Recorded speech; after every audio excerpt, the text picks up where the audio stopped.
This EFL Cup Round 4 Picks edition of the Premier League Gambling Podcast on the Sports Gambling Podcast Network is brought to you by Underdog. Underdog is hooking up new customers. Play just $5 and get $100 in bonus funds when you sign up with the code PLGP.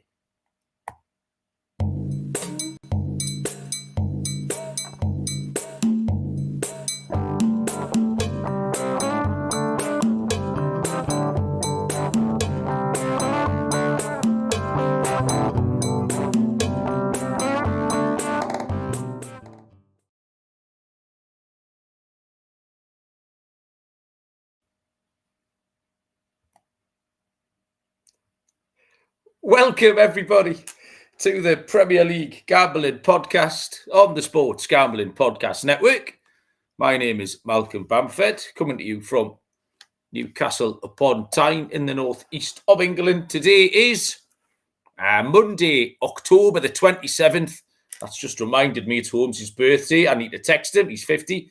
And we are here to have a look back over a Premier League weekend, which finished late on Sunday. And then there's some EFL Cup stuff this week. The round 4 games, there's 8 round 4 games. I have picked 3 ties to have a small interest in.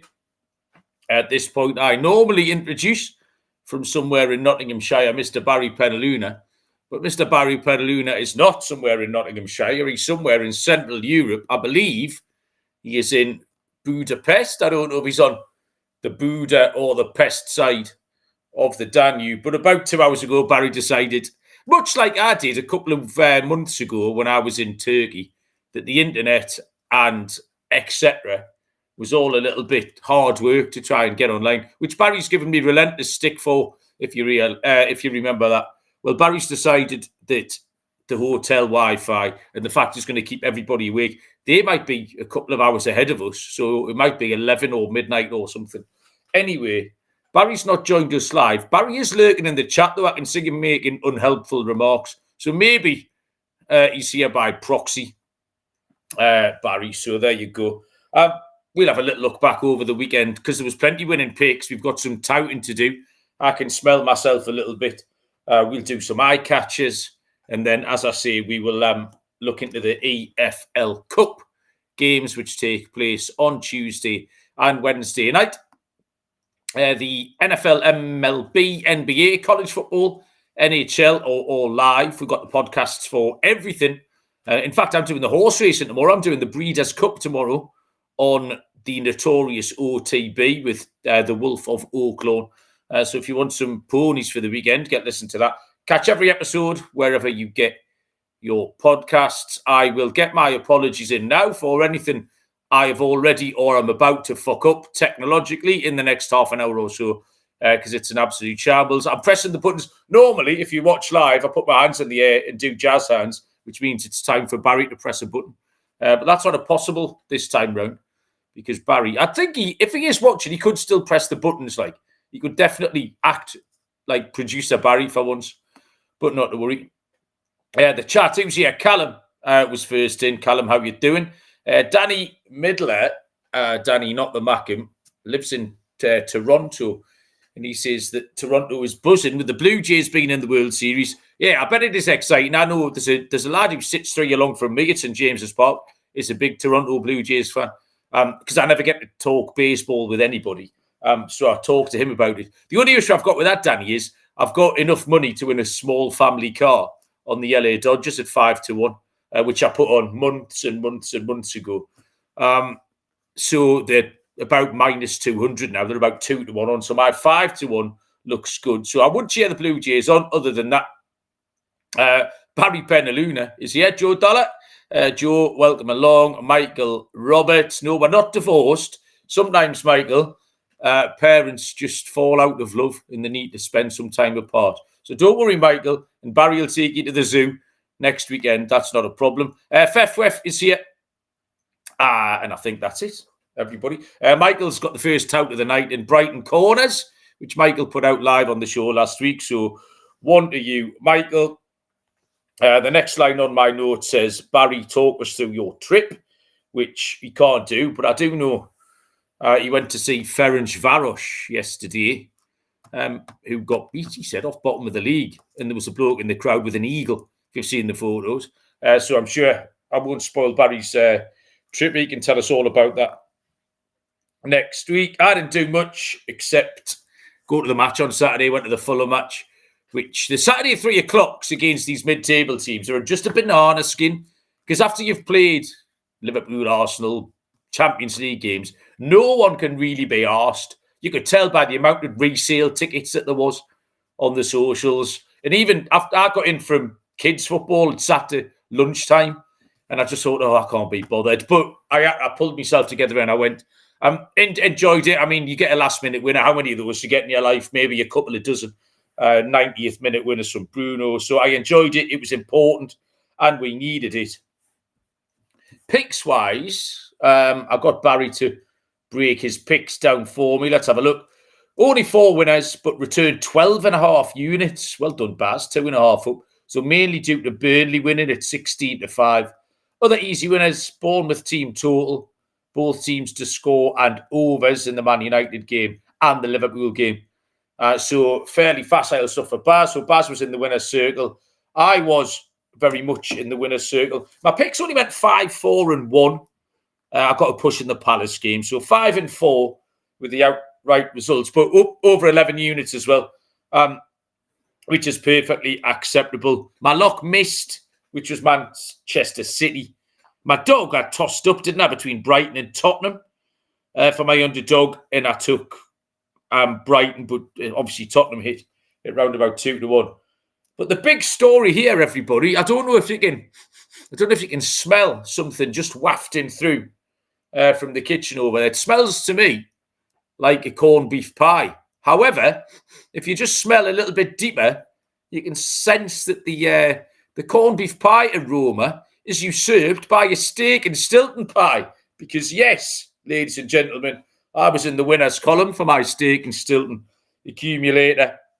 My corned beef pie was over 2.5 goals in Chelsea, Brentford and Manchester United games. So that paid 31-10, so plus 310 there. I was delighted with that.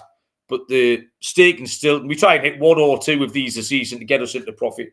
A 4-timer on the team total of Leeds, which hit on Friday night, Brighton, Wolves, and Tottenham was last in. Now, remarkably, 3 of them were in by half-time.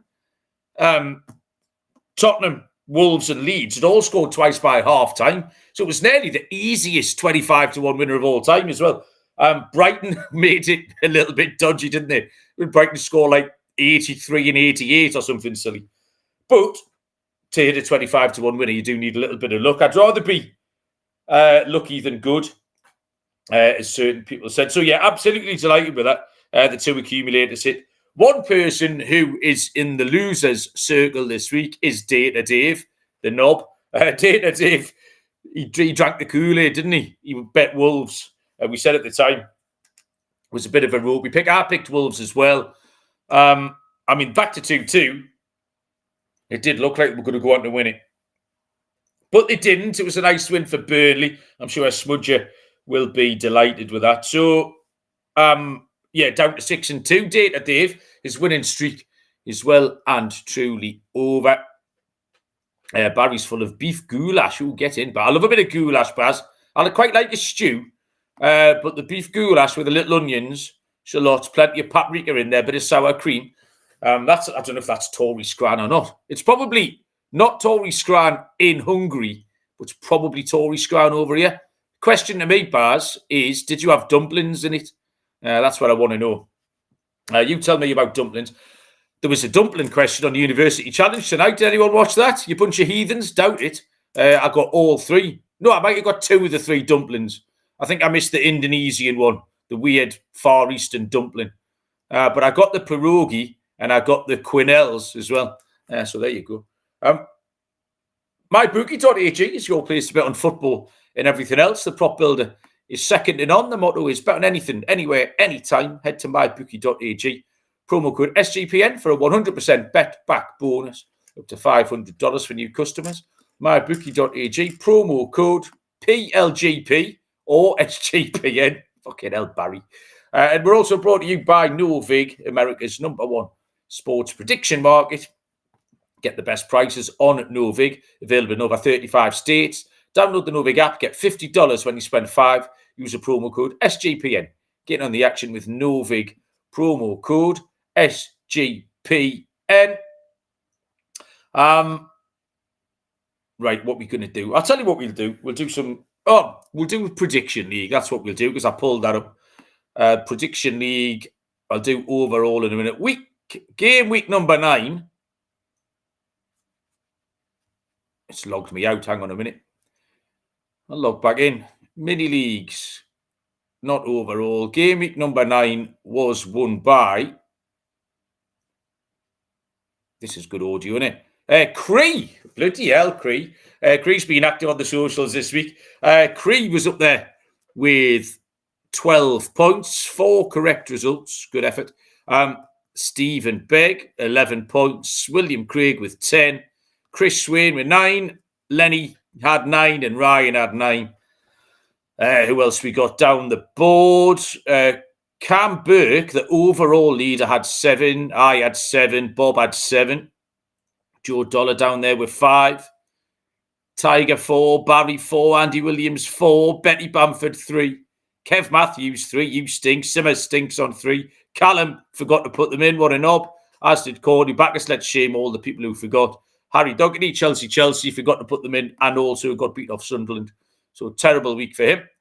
Overall then, it is Cam with a 3-point lead, 73 points, Cam, from Chris Swain in second. Cree is back in third. I'm sitting in 5th. Barry is joint 21st, Barry. You suck incredibly hard.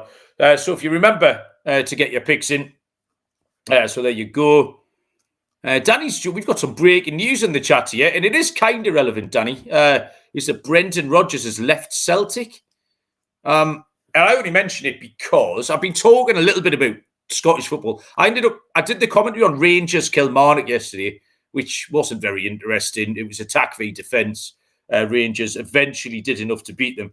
But I stood at Kids Football yesterday and spoke to a Celtic fan, a broad Celtic fan, a proper Glaswegian as well. And he wasn't very happy at all. The Bob's game kicked off at 12 at the same time as Celtic's game kicked off. So it was 1-1 sort of halfway through the first half when we were talking about it. And he was absolutely furious with everything that was going on at Celtic.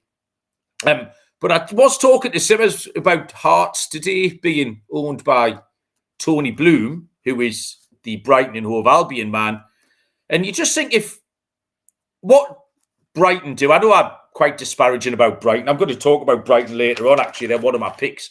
But they do have this incredible scouting system, don't they, where they pull all these players from absolutely fucking nowhere and then sell them to Chelsea for a gazillion quid.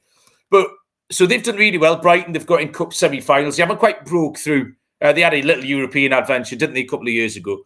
But for them to win something, it is hard because they need to be better than 8 or 9 or 10 teams. They need to overtake 8 or 9 or 10 teams. But if he can do what he's done at Hearts, they don't need to overtake 8 or 9 or 10 teams.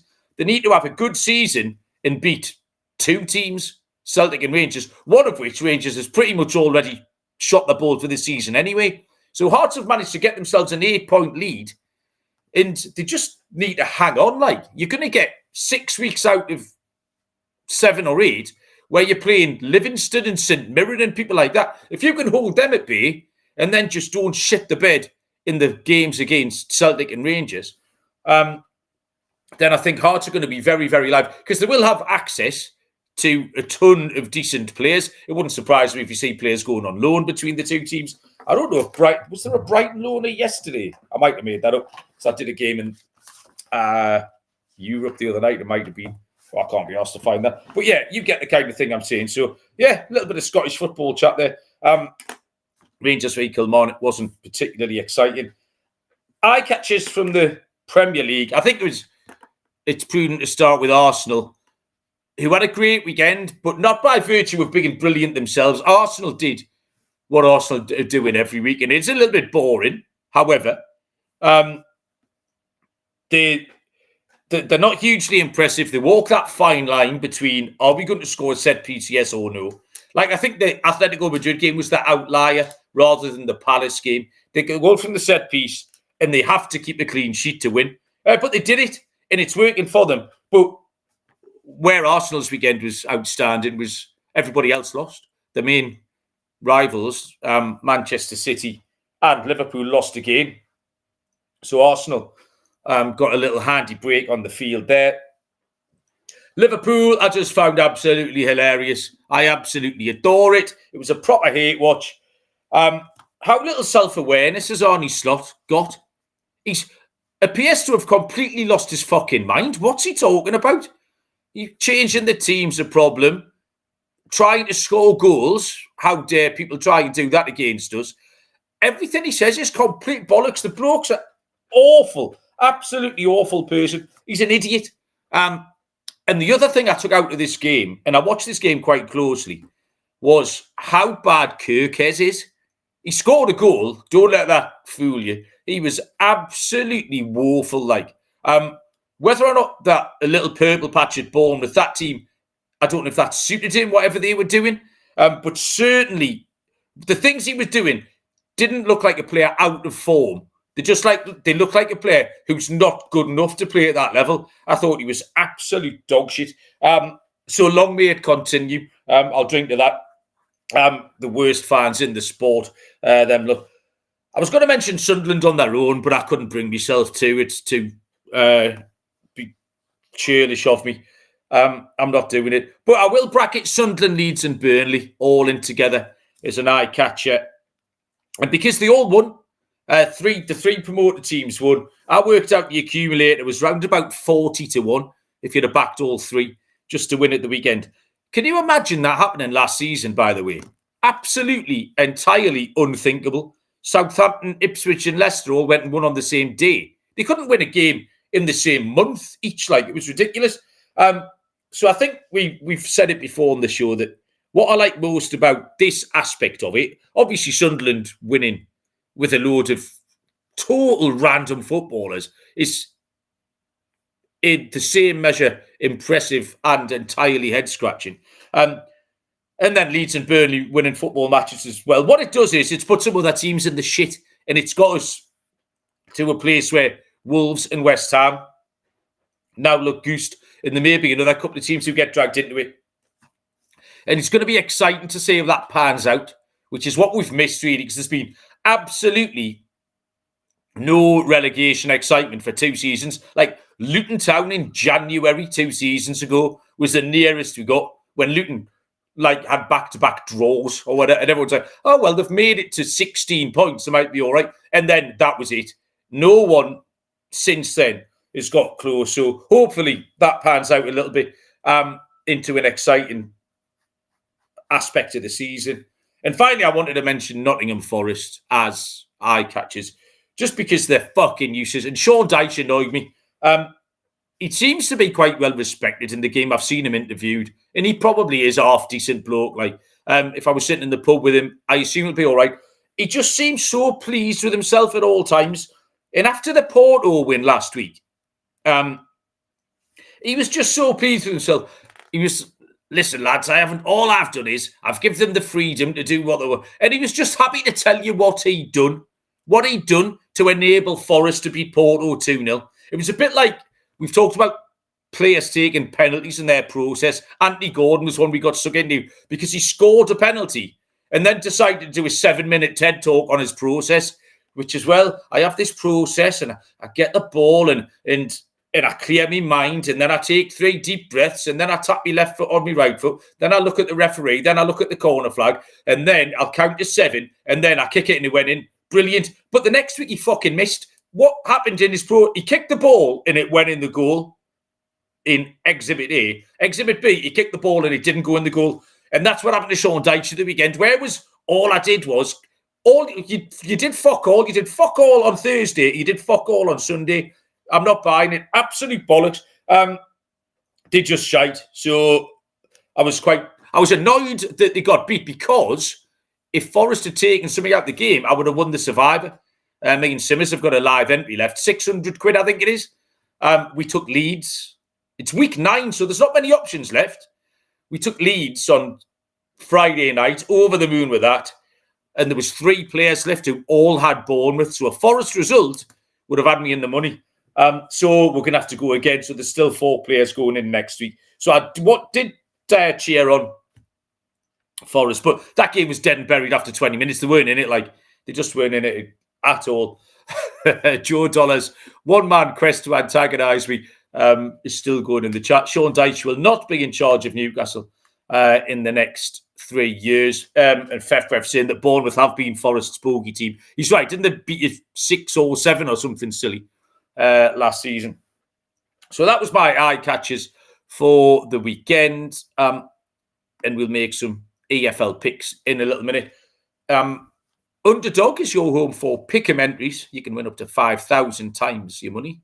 That's a lot. But now in select states, Underdog is team picks. That's right. Sides and totals. Great options for anyone looking to get in on the action. There's a brand new offer for new customers. Play $5, get $100 in bonus funds. The sign-up code is SGPN.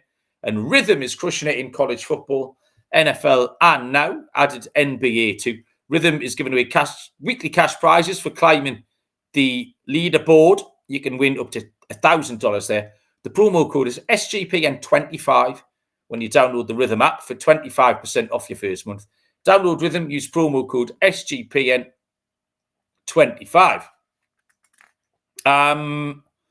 Okay, EFL Cup.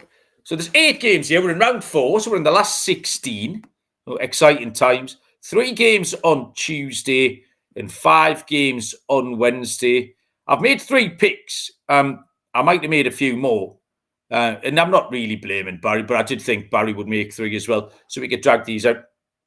I don't know if Barry's made and he's going to post them in the chat or what. If anyone else has got any picks for me, get them stuck in the chat. Good games, actually. Games I haven't covered. Grimsby, Brentford.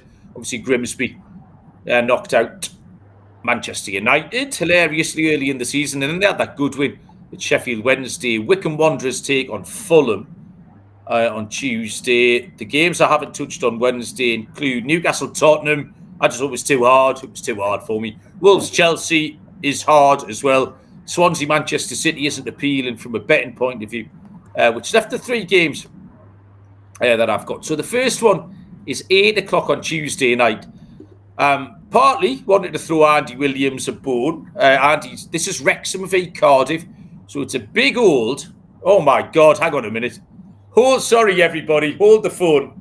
Barry Penaluna has joined, and I don't know if can I take my glasses off? Because Barry is in the hot tub and is in sharp focus.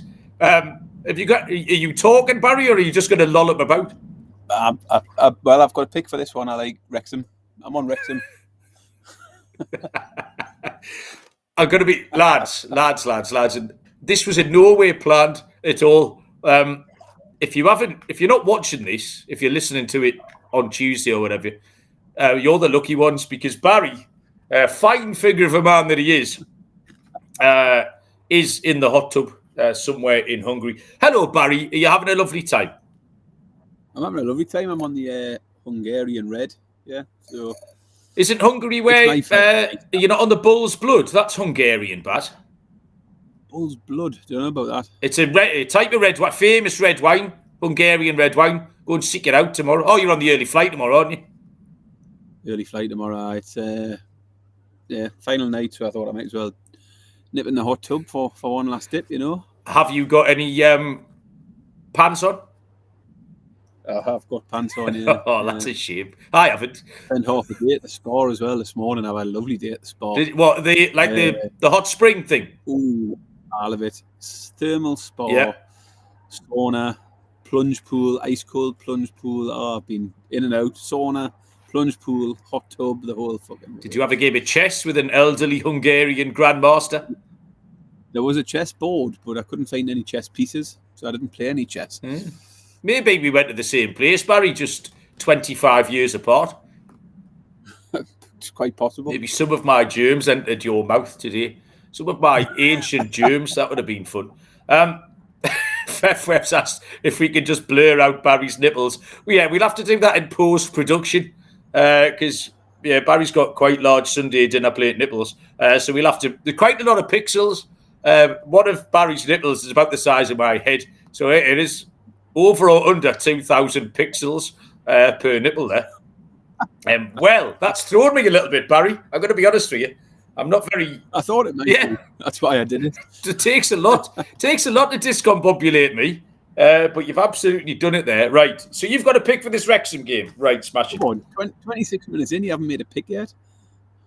Shit, 26 minutes? Fucking hell. I must be so boring in the pub. Like, this is me talking to myself. 26 minutes, and I haven't... Like, if I've actually got actual people to talk to, it's an absolute wonder I've got any friends. Big Welsh derby, this one. Wrexham taking on Cardiff City.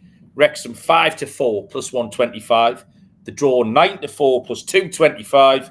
Cardiff 11-5 plus 220.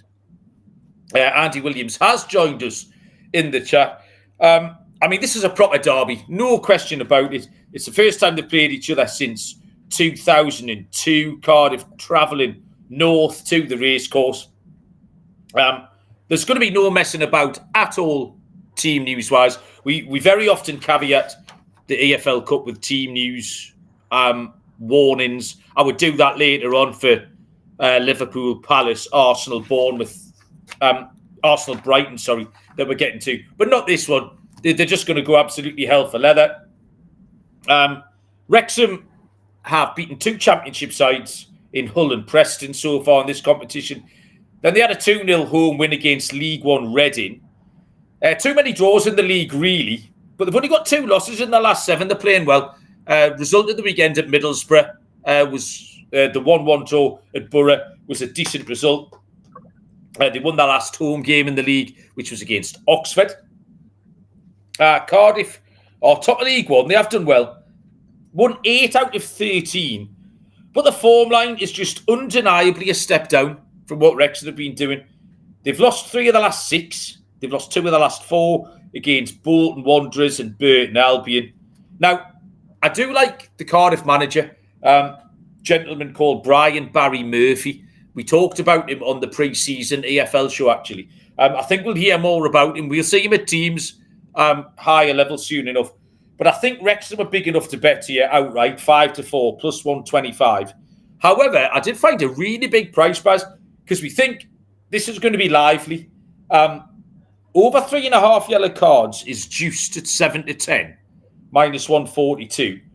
But 2 cards for each team, Baz, I think is great value. It's 11-8 plus 137. So we're looking at 4 cards as favourite. I think we can get up the ladder there. But 2 cards each is a good price. 11-8 plus 137, 2 cards each. I think Wrexham win. Baz, Courtney is covering her eyes wherever she is. Patrick's dragged her away before she gets wild and rampant. Barry, Wrexham v Cardiff from the tub. I looked at the fixtures for this. I came out with 2 picks, and the first one was Wrexham moneyline. I think Wrexham are a good price. 5-4, roughly. Yeah. I'll be on Wrexham to win it. I don't mind Joe's pick as well, over 1.5 team total for Wrexham. Okay. Barry's keeping his comment. Barry's all about the... I've got no notes here, Malcolm. This is Why not? Purely off the, you wrote them in waterproof pen on you, Johnson or something. You haven't got the extra mile here. It's all about the visuals, Barry. We don't need you to be saying anything here. You just loll about in the background. Beautiful stuff, this. Wednesday night, Liverpool, Crystal Palace. Liverpool 4-7, minus 175. The draw, 15-4, plus 375. Palace is 7-2, plus 350. I do think the team news will be important. I've already seen a report that Freddie Woodman's going to get a game, I think. Alisson's injured and Mamadashvili has been deputising for him. But I do think Freddie Woodman's going to get a game there. But regardless of the team news, I don't care who puts who out. You can't bet Liverpool. You can kind of see this one of 2 ways. you can take that Frankfurt form line from the Champions League last week, where Liverpool looked great. Well, they didn't look great. They scored plenty goals in an easier game. I've decided, Barry, all foreign teams are shite, by the way. This is going to be a recurring theme over the next few weeks. They're all garbage. Palace are in no way comparable to Frankfurt. But also a team not playing particularly well. Do Liverpool take a few out the firing line? Because there's a few people getting stick, noticeably. Kirkes, Wirtz. I think we will make a few changes. Palace did lose again against Arsenal. So that's, 3 defeats in a row, if you include in the Larnaca game last week. But they were still competitive, and they haven't lost by over a goal. I took Palace +1 on Sunday, got the push. But for your misfiring Liverpool team, I'm confident they won't lose by 2 here. So I'm going to take the same pick. I'll take Palace +1 because I think the very worst we get is the push. And we might, if Palace can nick something, then we can get paid out. So Palace +1 is 9 to 10 minus 111. Barry, are we coming to you next? I've no idea what the situation is here. Well, the other game I had a pick for is this one, so it's worked out well because I'll make my selection for this and then I'll drop down. I saw the price for Palace and I thought you've got to try and find a pick for Palace somewhere. And Joe Dollar's taking the same one. I think over 1.5 Palace goals. Liverpool can't defend. They can't keep anyone out. 9 to 4 plus 225 for Palace to score 2 goals or more. I think Liverpool make quite a few changes. And Palace are more likely to be full strength. So yeah, pick for me here is definitely Palace over 1.5 goals team total. Danny's asking if this is the horniest episode ever. To be fair, it might not be. It's that time of year, Barry. Do you know who's turned up on my timeline again? Who turns up round about Halloween every year on my timeline? No, it's Velma from Scooby-Doo. Slutty Velma. Slutty Velma she's just back. I don't know what it is. It's like, get to the 23rd of October, I'll open my phone, bang. Like, no more like Liverpool fans or Ghanaian Arsenal supporters talking about something. Wall-to-wall Slutty Velma for a week. So she's back. So it might be the horniest week ever on the show with a combination of naked Barry and Slutty Velma. Liverpool -1 for Fefwef. I think he's just trying to go boldly against my pick, which is fair enough. I've got to play next in the Arsenal game. Arsenal taking on Brighton and Hove Albion. Arsenal 11 to 25, -227. That's skinny. 3 to 1 the draw. And Brighton being backed in a little bit here from 13 to 2 plus 650 into 6 to 1. I want to factor Brighton in here. Arsenal suffered a few knocks. So I've already talked about what Arsenal did. We know what Arsenal did yesterday. They did what they always do. They did suffer a few knocks. Saliba, Calafiori, Rice, Martinelli, all looked slightly injured. Arteta definitely is going to make a few changes here. Can you remember, Barry, are you aware how Brighton got on in round 2 and round 3 of this competition? Yes, I can tell you exactly. Don't be stupid.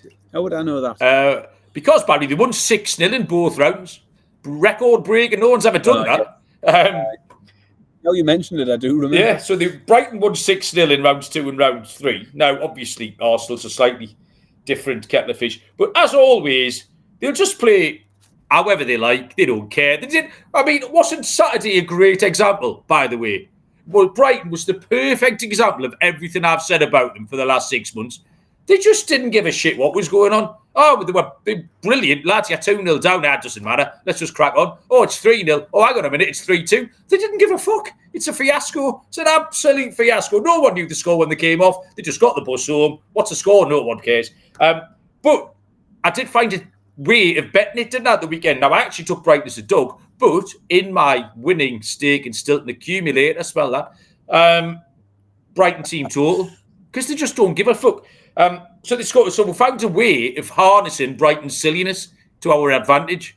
by getting them on the team total.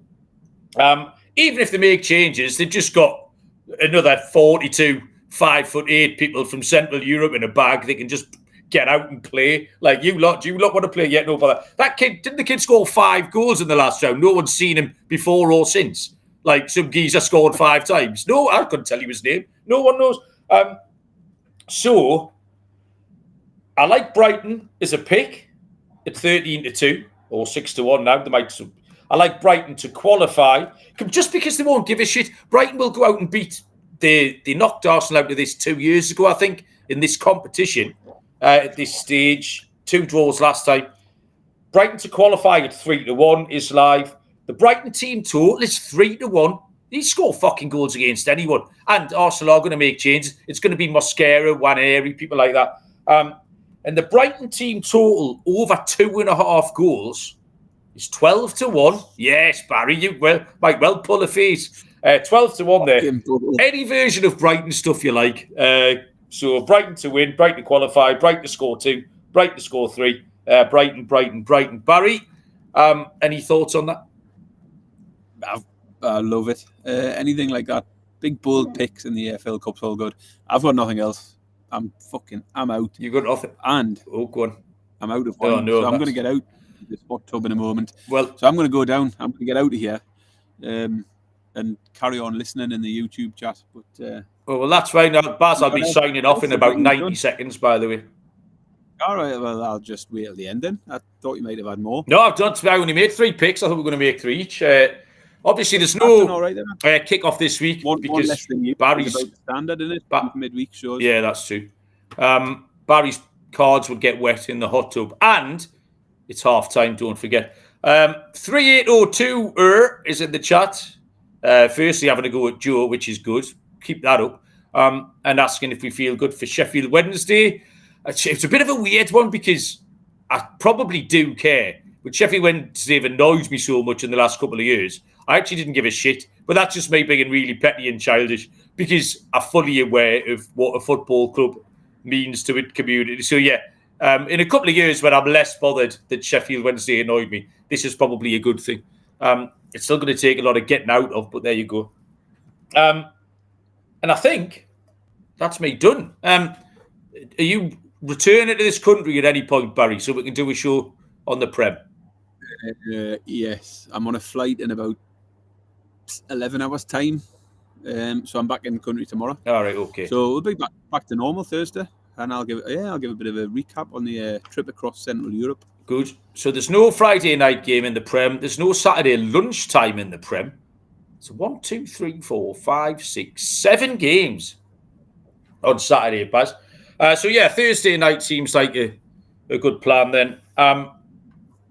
Just keep an eye out for the schedule because, as always, it's a little bit of a movable feast. I've got nothing else to tell you, Barry. Anything before we let the people go? No, I need to go and get some sleep, really. Okay. Before this flight. Thank you for joining us, Baz. That was it was unexpected and surprising and mildly erotic. I enjoyed all of it. So there you go. Thanks everyone in the chat. The chat was good fun as per usual. I'm delighted we had some winning picks at the weekend. Hopefully we can make some winners this midweek and then we'll get stuck into the Prem again. Enjoy your week, everybody. Enjoy your football. Good luck with your bets and we will see you all down the road. Cheers.